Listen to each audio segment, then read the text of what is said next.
బోసడికి నేను చెప్పేది ఒకటే, మర్యాద ఇచ్చి మాట్లాడు. మర్యాద నీకే, మర్యాద లేబర్ ఇంక నీ మర్యాద అయిపోయింది. వస్తాను రేపు వస్తున్నా, అయిపోయింది నీకు మర్యాద చాలు. చాలా రెస్పెక్ట్ ఇచ్చి నేను చాలా వరకు కూల్ గా కామ్గా ఇన్ని రోజు కామ్గా ఉన్నా. నువ్వు ఏదో అన్నావు కదా, నీ వల్ల నువ్వు చెయ్యి,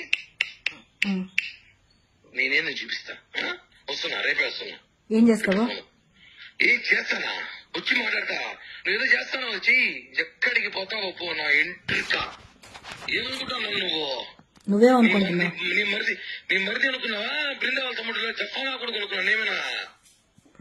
నీ కొడుకులు పెద్దోళ్ళైతే మడిచి నీ పెట్టుకో, నా దగ్గర కాదు. కోసి వాత పెడతా, మటర్ కేసు పెట్టుకు జైలు పోతా, 40 రోజులు బెయిల్ తీసుకుని బయటకు వస్తా. నీ చూస్తాను ఎట్లాంటివి. ప్రశాంతంగా ఉండు, జీవితము ప్రశాంతంగా బతుకుతావు. నాకు ఫోన్ చేయి, ఏమన్నట్టు నాతో మాట్లాడాలి. రేపు నాతో మాట్లాడు, నీ కాంటాక్ట్ నేను, నాతో మాట్లాడు. నీకు నాకు లావాదేవీలు, నాకు నువ్వు మాట్లాడు. దాంతో నా గురించి ఎందుకు చెడ్డగా చెప్పావు? నీకు నాకు లావాదేవీలు, నువ్వు నాతో మాట్లాడాలి. దాంతో నా గురించి ఎందుకు చెడ్డగా చెప్పావు? నువ్వు అసలు నాకెందుకు ఫోన్ చేస్తావు? అమ్మాయికి నీకు ఫోన్ చేసే రైట్స్ ఏముంది? ఎందుకు లేదు? అదే నా లైఫ్ చెడగొట్టింది, నాశనం చేసింది. నాకు మాత్రమే రైట్స్ ఉన్నాయి. నీకు ప్రతి ఒక్కటి చేసింది నేను, మొత్తం చేసింది నేను, కాబట్టి నాకు మాత్రమే రైట్స్ ఉన్నాయి. నిన్ను అడగడానికి రైట్స్ మాత్రం నాకు మాత్రమే ఉన్నాయి. కిరణ్, ఎందుకు నా లైఫ్ నాశనం చేసినావు? ఎందుకు నన్ను కొట్టలేదా? దానివల్ల నన్ను గాయపరచలేదా? కొట్టలేదా? ఎందుకు కొట్టా అంటే నువ్వు ఓవర్ యాక్షన్ చేసినావు కాబట్టి, నా విషయం, నా పర్సనల్ లైఫ్ విషయం ఓవర్ యాక్షన్ చేసినావు కాబట్టి నేను కొట్టా. ఇంతవరకు నువ్వు కిరణ్ నువ్వు లాగా చూస్తావు, ఈ రోజు ఒక లాగా చూడబోతున్నావు. పిటే ఇంకా నీ వల్ల ఏం చేసుకో. నేను చాలా కామ్ గా ఉన్నా, చాలా కూల్ గా ఉన్నా. ఫోన్ చేసి అమ్మాయి ఫోన్ చేస్తా, నీకేముంది? నీ ఫ్రెండా, నీ క్లాస్మేట్, నీ బంధువా? ఆ పిల్ల ఏ రోజే నీకు ఫోన్ చేసిందా? ఏ క్షణం నీ గురించి మాట్లాడిందా? ఆ పిల్ల పని ఆ పిల్ల చూసుకుని నీ పని నువ్వు చూసుకుంటావు, అయిపోయింది అంతే.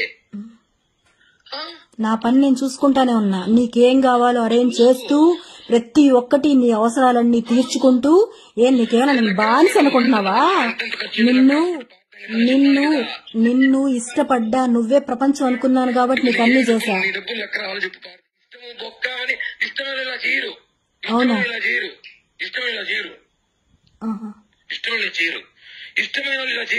ఇలానే చేస్తారు.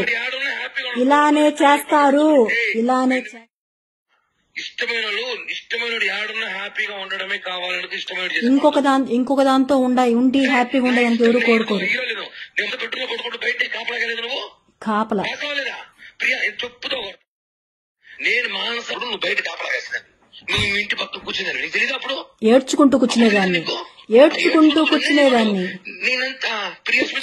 ఉండేదాన్ని. కానీ ఇప్పుడు హద్దులు దాటావు నువ్వు. హద్దులు దాటావు. నాకు నచ్చిన లైఫ్ లో బతకాలనుకున్నప్పుడు నేను నా లైఫ్ నేను చూసుకుంటాను, అంతేగాని నువ్వు నీ లైఫ్ లో బతుకుతున్నావు, నీ పిల్లల్ని పెట్టుకుని నీకు కావాల్సిన లైఫ్ ఎంజాయ్ చేస్తున్నావు. చేసుకుని అడిగినా ఎందుకు చేస్తున్నావు అని ఒక్కరోజన్నా? గత 2 నెలలు 3 నెలలుగా నేను నీకు ఒక్క మాట మాట్లాడుతున్నాను. మాట్లాడడం లేదు, అది నీ లైఫ్ లో వచ్చింది కాబట్టి నన్ను అవాయిడ్ చేసావు.